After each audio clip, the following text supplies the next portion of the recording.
কেৰাহী এটা লৈছোঁ, তাতে মই পাঁচফোৰণ দিলোঁ, এটা শুকান জলকীয়া দি দিছোঁ আৰু পিঁয়াজ এটা মিহিকৈ কাটি দিছিলোঁ। সেইখিনি ভালদৰে ভাজি ল'ম। পিঁয়াজখিনি ভাজি হৈ গ'লে ইয়াতে মই আদা, নহৰু আৰু জলকীয়া একেলগে খুন্দি লৈছিলোঁ, সেইখিনি দি দিম। আদা নহৰুখিনি ভালদৰে ভাজি লৈ এতিয়া মই কাটি লোৱা পানীলাওখিনি দি দিছোঁ। মিহিকৈ কাটি দিছিলোঁ, আপোনালোকে যিমান পাৰে মিহিকৈ কাটি ল'ব, তেতিয়া সোনকালে সিজি যায়। এতিয়া পানীলাওখিনি ভালদৰে মিক্স কৰি ল'ম আটাইখিনি একেলগে আদা নহৰুৰ লগত।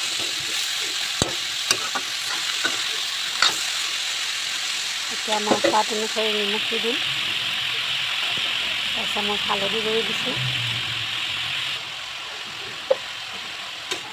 আকৌ ভালদৰে এইখিনি লৰাই ল'ম।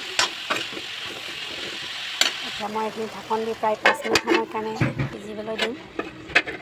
প্ৰায় 5 মিনিট পিছত ঢাকনি গুচাই দিবলৈ পাইছে, লাওৰ পৰা পানী ওলাব ধৰিছে। লাওৰ পৰা এতিয়া এটা বিলাহী দি দিছোঁ।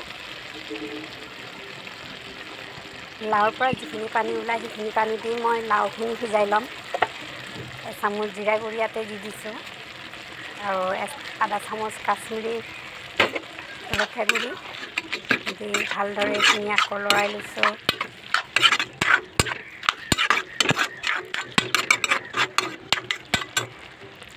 আকৌ এইখিনি ঢাকন দি থৈ দিম প্ৰায় 5 মিনিটমান সময়ৰ কাৰণে। 5 মিনিট পিছত দেখিবলৈ পাইছে লাওখিনি প্ৰায় আধা সিজিয়ে গৈছে। লাওখিনিৰ পৰা যিখিনি পানী ওলাইছিলে সেইখিনি দিয়ে লাওখিনি মই সিজাই লৈছোঁ, বেলেগকৈ পানী দিব নালাগে। এতিয়া এইখিনি প্ৰায় ভাজি হৈ গৈছে, ইয়াতে মই পানী দি দিম। মই প্ৰায় 1 গিলাচমান পানী দিছিলোঁ, কাৰণ লাওখিনি সিজিছেয়ে, বেছি পানী নিদিওঁ। এতিয়া যেতিয়া আঞ্জাখন উতলি গৈছে, ইয়াতে মই মিছা মাছ ভাজি লোৱা মিছা মাছ থৈ দিছিলোঁ, সেইখিনি দি দিছোঁ। দি প্ৰায় আৰু 2 মিনিটমান সময় সেইখিনি উতলিবলৈ দিম।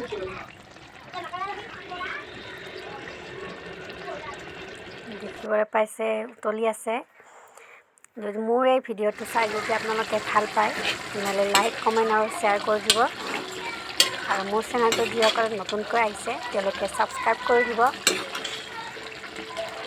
দেখিবলৈ পাইছে আঞ্জাখনৰ ৰঙো ধুনীয়া হৈছে, লাওখিনি ধুনীয়াকৈ সিজি গৈছে। পানী লাওৰে মিছা মাছৰ আঞ্জাখন খাবলৈ বহুত সোৱাদ লগা।